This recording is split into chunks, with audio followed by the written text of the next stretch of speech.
Kemarin saya dapat satu pertanyaan yang sangat menarik tentang bahasan udah putusin aja dan bahasan yuk berhijab. Bahasanya begini, kan selama ini Ustadz sampein bahwasanya kalau ada orang itu ketika dia mau untuk taat kepada Allah, maka dia kalau dia mau bahagia maka dia harus taat dengan Allah. Sebaliknya kalau dia bermaksiat kepada Allah maka dia akan sengsara.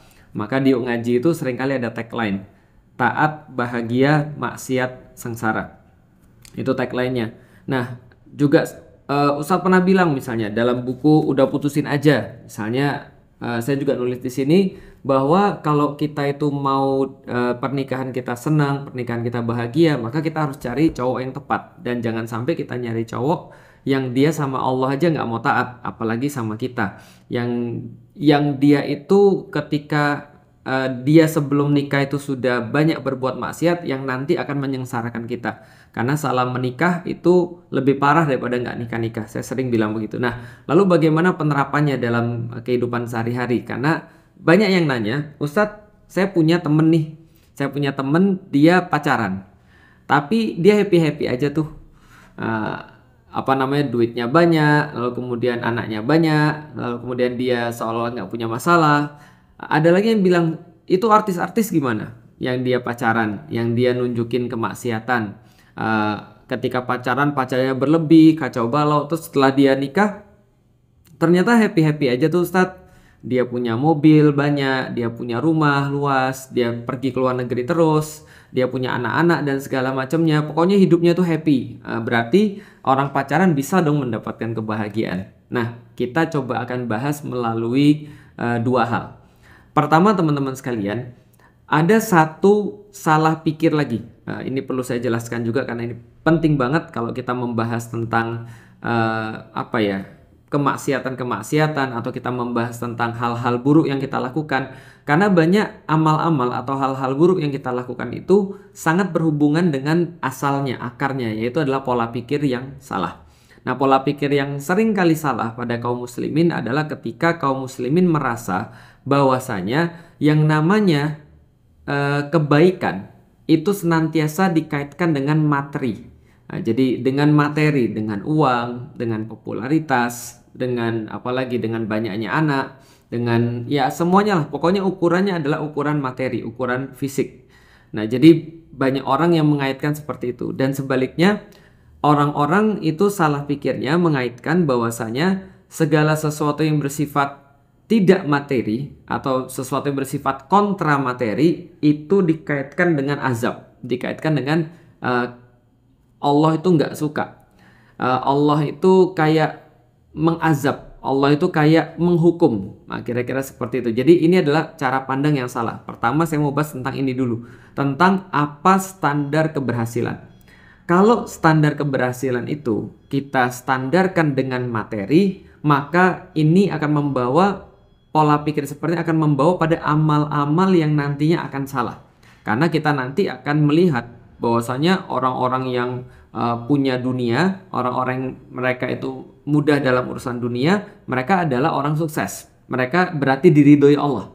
Sementara kalau ada orang-orang yang dia tidak mudah dalam dunia, bahkan cenderung sulit, dia miskin, dia nggak punya uang, ini cenderung dia tuh kayak dimurkai oleh Allah.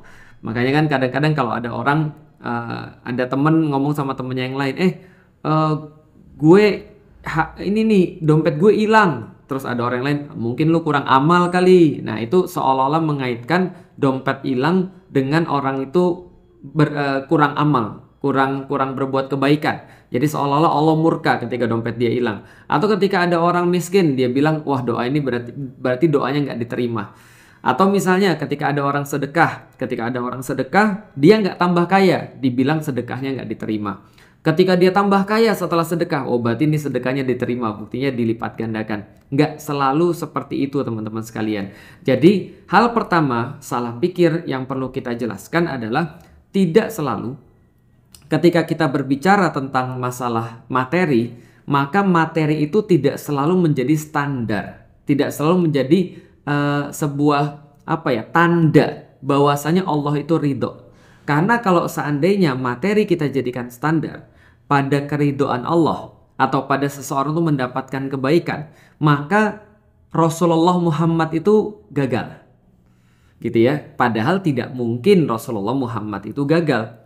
Tapi ternyata kalau kita lihat, kalau kita balik lagi menstandarkan keberhasilan, menstandarkan ridho Allah, menstandarkan bahwa Allah itu senang sama kita dengan materi, maka kita bisa berkesimpulan bahwa Rasulullah itu gagal. Karena kenapa? Karena Rasulullah Shallallahu Alaihi Wasallam bukan orang yang bertabur materi. Karena Rasulullah Shallallahu Alaihi Wasallam tidak pernah bermewah-mewahan. Bahkan beliau senantiasa berdoa dengan doa yang mungkin teman-teman sekalian belum mengetahui, atau kalau sudah mengetahui itu agak sulit mempraktekkan, karena saya juga masih agak khawatir dengan doa ini. Kenapa? Karena Rasulullah itu pernah berdoa, ya Allah, hidupkan aku dengan orang-orang miskin, matikan aku dalam keadaan miskin, dan bangkitkan aku di yaumil kiamah dengan orang miskin sedekat ini. Jadi seperti jari, jadi dekat banget. Jadi Rasulullah itu pernah berdoa untuk dihidupkan dalam keadaan miskin, dimatikan dalam keadaan miskin, dan dikembalikan ketika yaumil kiamah dihidupkan lagi dalam keadaan miskin. Nah, agak sulit ini ya doanya ya. Kalau teman-teman sudah pro imannya, ini doanya kayak begitu. Jadi malah minta miskin. Karena miskin itu ternyata bukan standar bahwa Rasulullah itu gagal. Bahwasanya miskin itu bukan standar bahwa orang tuh dimuliakan Allah juga. Bahwa kaya bukan standar bahwa orang tuh dimuliakan Allah. Buktinya apa? Satu waktu ketika masanya Khalifah Umar bin Khattab, kita tahu bahwasanya Umar bin Khattab itu melakukan banyak sekali penaklukan-penaklukan, banyak sekali futuhat, dan akhirnya ketika beliau banyak melakukan futuhat, beliau juga mendapatkan banyak ghanimah.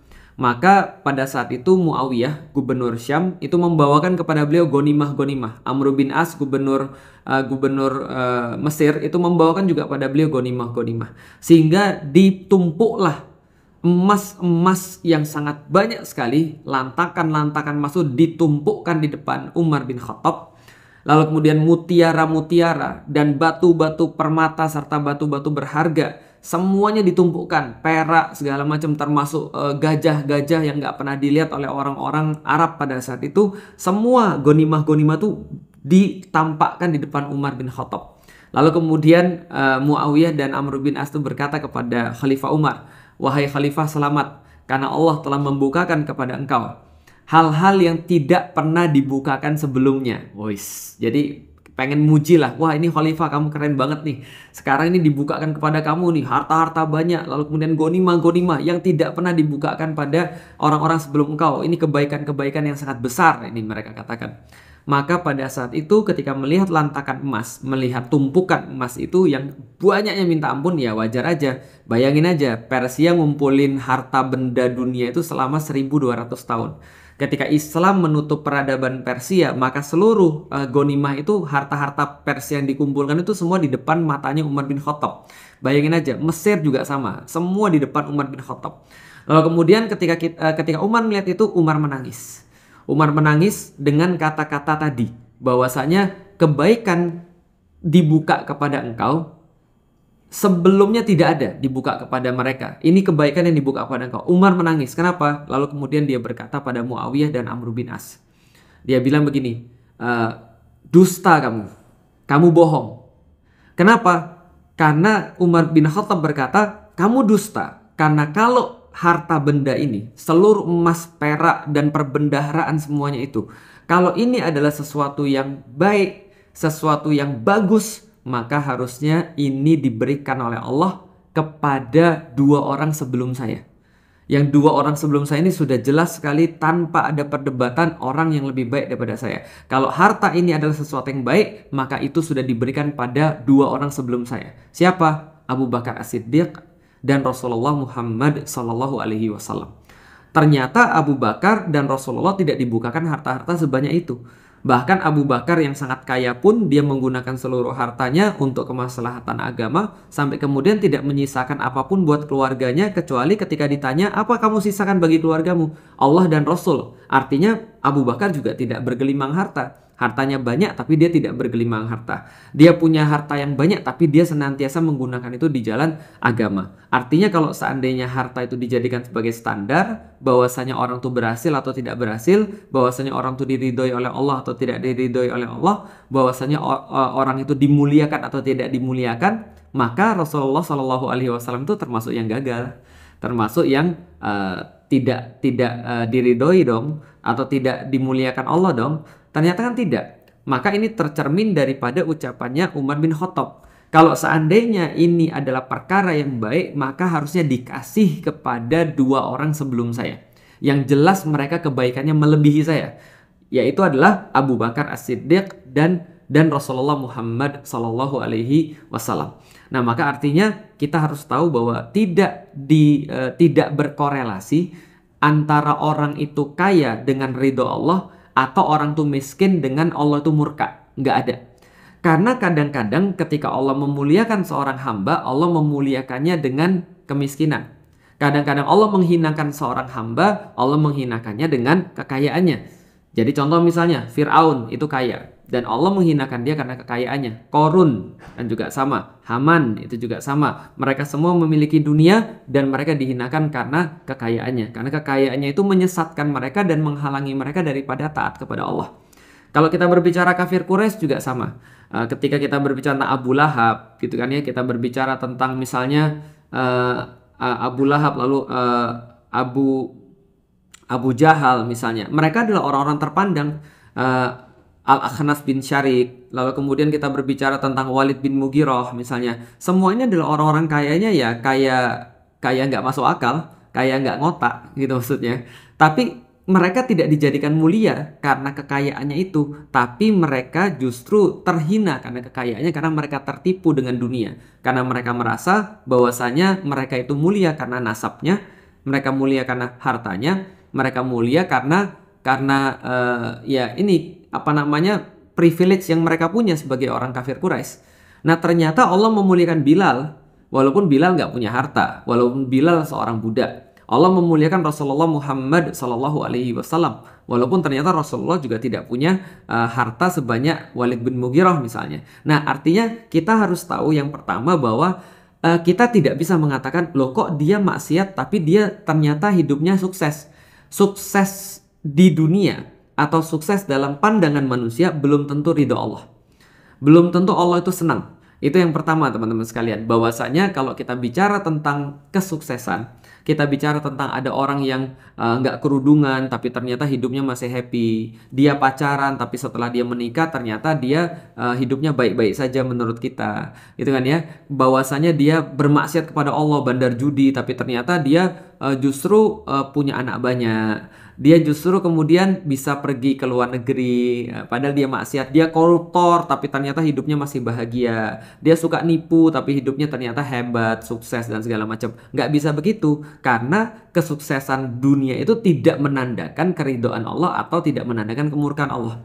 Sebaliknya, kadang-kadang kalau ada orang tua juga sama. Orang tua ngelihat anaknya belajar agama, lalu anaknya ternyata nggak dapat kerja setelah lulus kuliah. Lalu orang tuanya bilang, untuk apa kamu belajar agama? Ternyata percuma kan, Tuhan nggak nolong kamu kan. Buktinya sekarang kamu miskin. Buktinya sekarang kamu nggak punya apa-apa. Lihat tuh kakakmu. Dia nggak pernah ke masjid, dia nggak pernah sholat, tapi ternyata dia bisa bantu keluargamu. Itu lebih bermanfaat dia daripada kamu, gitu kan ya. Nah, balik lagi. Kita tidak menstandarkan antara kemiskinan dengan Allah tidak ridho. Atau kita masih nggak punya, lantas Allah seolah-olah tidak menjawab doa-doa kita. Nggak begitu konsepnya. Konsepnya adalah ketika kita berbicara tentang Allah ridho, itu Allah ridho karena memang kita berbuat sesuatu yang taat kepada Dia. Maka ketika Allah ridho dengan kita, Dia pasti akan memberikan rasa bahagia di dalam hati kita. Nanti kita bahas tentang bahagia ya. Tapi yang jelas adalah taat pasti bahagia, maksiat pasti sengsara. Jadi bukan pada duniawinya, tapi pada aktivitasnya, apakah diridhoi oleh Allah atau tidak. Itu yang pertama. Yang kedua teman-teman sekalian, teman-teman harus tahu bahwasanya bentuk penyiksaan yang paling berat atau bentuk azab yang paling berat daripada Allah kepada seorang hamba itu bukan ketika seorang hamba mendapatkan musibah.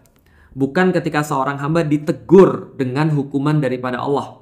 Bukan. Karena memang ada hukuman daripada Allah berupa misalnya azab, bencana misalnya alam. Bencana alam itu bisa jadi hukuman daripada Allah. Bahwasanya kita mendapatkan musibah bisa jadi teguran daripada Allah. Bisa jadi. Tapi ini bukan azab yang paling berat. Bukan sebuah hukuman yang paling berat daripada Allah. Hukuman yang paling berat daripada Allah disepakati oleh para ulama adalah hamba itu dicuekin oleh Allah. Itu hukuman yang paling berat. Makanya kita nggak usah bicara Allah. Kita bicara manusia aja. Kalau manusia itu sudah nggak suka sama seseorang, dia masih marah, itu Anda masih untung. Dia masih marahin Anda, berarti dia masih perhatian sama Anda. Ada seorang ibu marahin anaknya, berarti ibu itu masih sayang sama anaknya. Dia masih peduli sama anaknya. Dia masih mau anaknya berubah. Ketika seseorang itu masih komen, masih dia kemudian menunjukkan bahwa dia tuh nggak suka, masih mau untuk ngomel, masih mau untuk marah, Anda beruntung, berarti Anda masih ada harapan. Berarti Anda masih bagus. Nah, itu ketika Anda masih dimarahin. Tapi kalau ibu kita sudah diem, bapak kita sudah diem, guru kita sudah nggak peduli, guru kita sudah diem, ini Anda harus berpikir. Kenapa? Karena bisa jadi ini adalah hukuman yang paling berat. Hukuman yang paling berat itu dicuekin. Nggak di dunia, nggak di akhirat. Allah itu kalau sudah memberikan hambanya sebuah hukuman yang sangat berat, itu di dunia dicuekin, di akhirat dicuekin. Nggak diperhatiin sama sekali. Saya ambil contoh lagi, Saya sebagai orang yang menikah, itu pasti pernah marahan sama istri, ya kan ya? Mungkin teman-teman yang sekarang sudah menikah juga pasti pernah marahan sama istri. Dan ketika marahan sama istri, itu kalau misalnya saya masih ngomel, berarti itu masih kesalahannya masih biasa. Kalau saya masih ngomel, saya masih ngomong, saya masih marah, itu kesalahannya biasa. Tapi kalau seandainya saya sudah marahnya agak serius, itu biasanya Ummu Alil akan bilang begini, Abi, lihat Umi dong, gitu kan ya. Terus apakah mau saya ngelihat dia? Nggak mau lah. Nah, kenapa orang lagi marah, gitu kan ya? Orang yang lagi marah itu tandanya adalah dia nggak mau ngelihat wajah orang yang dia marah sama dia itu. Dia nggak mau, dia akan nggak mau saya, gitu kan dia. Saya nggak mau lihat. Kenapa? Karena saya lagi marah, saya lagi nggak ridho, gitu maksudnya. Jadi kalau saya masih mau ngelihat wajahnya Ummu Alila, dia tahu bahwa saya nggak marah serius. Tapi kalau mungkin saya marahnya udah mulai serius, saya nggak mau lihat wajahnya. Jadi Ummu Alila, lihat dong wajah. Nggak, belum. Kenapa? Karena saya belum ridho. Karena kita nggak akan mau menghadapkan wajah kita kepada orang yang kita nggak ridho. Allah pun juga sama, kira-kira seperti itu. Jadi makanya Allah kemudian sampaikan di dalam Al-Quran, ketika Allah itu marah kepada seorang hamba, Allah tidak akan mau melihat dia. Allah akan biarin dia. Kalau bahasa Palembang ditalak ke tuh, wah, udah serah gitu kan ya. Itu kalau hukuman paling berat. Maka hukuman paling berat pada seorang hamba adalah apabila ketika seorang hamba melakukan maksiat, terus-menerus melakukan maksiat, dia tidak ada bertaubat apapun kepada Allah dan hidupnya baik-baik saja. Itu justru Anda harus lebih khawatir daripada masih Allah tegur. Gitu maksudnya. Itu sama aja kayak suami masih bilang, ini nggak boleh Umi, harusnya kayak gini, jangan kayak gini dong, ini harusnya nggak boleh, ngomong kayak gini nggak betul, harusnya ngomongnya kayak gini. Ini masih bagus. Tapi kalau sudah benar-benar didiemin, gitu kan ya, benar-benar nggak peduli, ini azab paling berat. Dan benar bagi seorang jangankan seorang hamba kepada Allah ya. Saya secara pribadi aja kalau ibu saya sudah kayak gitu, saya udah mulai deg-degan tuh. Diajak ngobrol nggak mau, gitu kan ya. Diajak makan nggak mau, gitu kan ya. Diajak ngobrol mungkin nggak peduli dan segala macam. Nah, ini adalah bentuk daripada siksaan. Maka hati-hati ketika ada orang yang sudah bermaksiat, pacarankah dia, buka auratkah dia, tapi karirnya baik-baik saja, lalu kemudian keluarganya baik-baik saja kelihatannya, lalu kemudian maisyahnya baik-baik saja kelihatannya, famous, pergi ke luar negeri dan segala, kelihatannya happy-happy aja. Hati-hati, ini dalam Islam namanya istidraj. Istidraj itu apa? Istidraj adalah Allah menumpuk-numpuk, membiarkan dia agar dia menumpuk-numpuk kemaksiatannya agar ketika dibalasnya sekali langsung. Apakah kemudian ini adalah bentuk bahwa Allah itu kayak nggak kasih sayang? Masa Allah tuh nggak maha pemaaf? Allah tuh maha pemaaf. Cuman kitanya nggak ngerti, gitu maksudnya. Allah tuh ngasih kesempatan tuh banyak dan nggak terbatas. Kalau dia berpaling kepada Allah, kalau dia bertaubat, mau balik lagi pada Allah, Allah pasti akan terima, pasti. Problemnya adalah ketika ada orang yang dia merasa bahwa dia baik-baik saja. Ketika melakukan maksiat, maka dia merasa bahwa ya udah, berarti aku akan lanjut terus. Dia merasa bahwasanya baik-baik saja. Kita melihat dia baik-baik saja, padahal itu bentuk daripada murkanya Allah.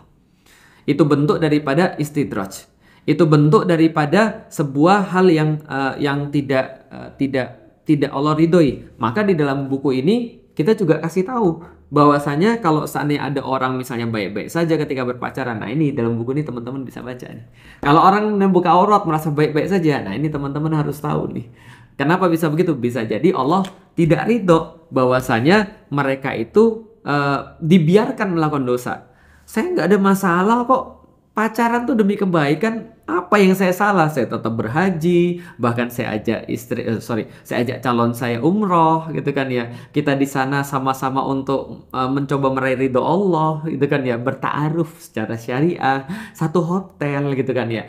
Gak ada masalah. Ada orang bilang, ya aku juga minum minuman keras dan aku nggak merasa ada problem dalam minuman keras. Ah ini hati-hati. Ada orang pacaran, kemudian dia belum melihat hasilnya. Ada orang minum khamar, dia belum melihat hasilnya. Ada orang buka aurat dan merasa baik-baik saja. Hati-hati, bahwasanya itu adalah bentuk murkanya Allah yang lebih besar. Ingat teman-teman sekalian, dimarahin itu masih lebih bagus daripada didiemin. Ingat teman-teman sekalian, ditegur oleh Allah itu masih lebih bagus daripada dia dibiarin melakukan kemaksiatan dan dia merasa it's fine, ini baik-baik aja. Tahu nggak teman-teman, kayak kodok yang kerebus? Ada penelitian bagaimana caranya ngerebus kodok tapi kodoknya nggak loncat. Nggak usah dicoba di rumah ya. Ini cuma penelitian aja. Bukan penelitian, tes gitu kan ya. Ada orang ngetes bagaimana ngerebus kodok supaya dia nggak loncat. Lah kalau kita rebus dulu airnya sampai panas, lalu kemudian kita lemparin kodok, kodoknya pasti lari. Kodoknya pasti loncat. Kenapa? Karena dia tahu itu adalah air yang panas. Tapi ternyata caranya adalah menurut orang-orang ini, ya ini para motivator bilang ya, bagaimana ngerebus kodok tapi dia nggak loncat? Buat dia terbiasa, buat dia seolah-olah nggak menyadari bahwa ada perubahan besar, bahwasanya perubahannya dikit-dikit aja. Nah itu namanya istidraj. Nah, jadi kodoknya ditaruh dulu di air yang dingin, di panci. Nah, dia merasa fine, baik-baik aja. Wah, hidup saya fine-fine aja tuh, kata si kodok, gitu kan ya. Hidupku baik-baik aja, nggak ada masalah, kata si kodok, happy, gitu kan ya. Ini dingin, nggak ada problem. Lalu kemudian dihidupin apinya, maka airnya memanas sedikit demi sedikit dan dia masih merasa fine. Aku nggak ada masalah lah, karena perubahannya nggak drastis. Ini namanya istidraj, bertambah-tambah, berderajat-derajat. Nah itu istidraj. Nah setelah kemudian kodok ini kemudian ternyata tanpa dia merasa sudah mendidih airnya dan dia sudah mati. Nah ini jangan sampai terjadi pada kita istidraj itu. Maka jangan sampai kita merasa nyaman ketika kita melakukan maksiat atau kita membenarkan orang. Ketika kita berbicara tentang kemaksiatan, kita membenarkan seolah-olah orang ini tidak ada masalah ketika dia bermaksiat kepada Allah. Padahal dia bermasalah, hanya dia belum paham. Makanya yang kita perlu tahu itu adalah mana yang maksiat, mana yang tidak. Jangan-jangan kita selama ini melakukan maksiat tapi kita nggak sadar. Jangan-jangan selama ini kita melakukan suatu kemaksiatan tapi kita merasa oke-oke aja. Karena kita nggak pernah belajar mana yang maksiat dan mana yang nggak maksiat. Mana yang pahala, mana yang dosa. Kesimpulannya teman-teman sekalian, teman-teman bisa baca di buku ini, di Udah Putusin Aja kita ceritain bahwasanya setiap kemaksiatan pasti akan dibalas oleh Allah. Kalau Allah masih peduli sama orang itu. Setiap kemaksiatan akan ditunjukin kesalahannya oleh Allah apa dan apa sulitnya. Maka setiap maksiat pasti berujung sengsara. Dan di buku ini, di buku Yuk Berhijab juga sama kita jelasin bahwasanya ketika ada orang yang bermaksiat kepada Allah, dia mungkin gak sadar. Dia mungkin menganggap bahwa tutup aurat itu adalah perkara yang sangat ringan, perkara yang sangat remeh. Tapi dia meremehkan perkara-perkara yang justru perkara besar. Kenapa? Karena menutup aurat ini adalah bagian yang sangat diremehkan oleh perempuan, tapi justru bisa jadi menjadi stream dosanya yang tidak berhenti-henti. Kalau ini streamnya akan berhenti sebentar lagi, tapi kalau misalnya stream maksiat itu bisa jadi nggak akan berhenti. Maka orang yang terbaik adalah yang mengetahui, yaitu adalah orang yang membuka pintu kebaikan dan menutup pintu keburukan. Membuka pintu kebaikan sehingga yang lain bisa masuk melalui pintu kebaikan itu namanya pahala jariah. Dan dia menutup pintu keburukan sehingga orang tidak bisa masuk ke situ. Nah, dia menutup dosa jariah. Dan buka aurat itu termasuk dosa jariah. Menyontohkan segala sesuatu yang buruk termasuk pacaran itu juga termasuk adalah dosa jariah. Apalagi kalau Anda seorang influencer, apalagi kalau Anda seorang yang ditiru oleh orang. Baik, teman-teman sekalian, mudah-mudahan menjadi sebuah manfaat dan mudah-mudahan menjadi sebuah kebaikan bagi teman-teman sekalian yang ada di platform manapun yang live ini. Dan kita akan coba mudah-mudahan setiap waktunya kita bisa rutin untuk live menyapa teman-teman sekalian, khususnya membahas pertanyaan-pertanyaan yang banyak sekali ditanyakan yang isinya banyak salah pola pikir. Nah, hari ini kita membahas tentang salah pola pikir tentang orang maksiat kok masih sukses. Jawabannya saya simpulkan, yang pertama adalah karena kita salah pikir bahwasanya kesuksesan itu tanda bahwa Allah ridho, dan tidak sukses di dunia, tidak punya materi di dunia itu tanda kalau Allah murka. Itu yang pertama. Yang kedua adalah bahwasanya azab Allah yang paling besar itu ketika Allah nyuekin hambanya. Jangan sampai kita dicuekin Allah, dibiarkan melakukan maksiat seolah-olah kita tidak ada problem, lalu kita diistidrojkan dosa-dosa kita. Kita kemudian ditambah-tambahkan dosa-dosa kita tanpa kita sadari, tanpa kita tahu, dan akhirnya kita dibalas sekali balas, dan Allah tidak lagi mau untuk memperhatikan kita. Wallahu a'lam bishawab, teman-teman sekalian, mudah-mudahan bermanfaat. Untuk buku-buku yang tadi sudah kita promokan, teman-teman bisa dapat di bukusip.com, dan juga teman-teman bisa kemudian dapetin di platform-platform ini, dan mudah-mudahan ini menjadi manfaat bagi kita semua. Assalamualaikum warahmatullahi wabarakatuh.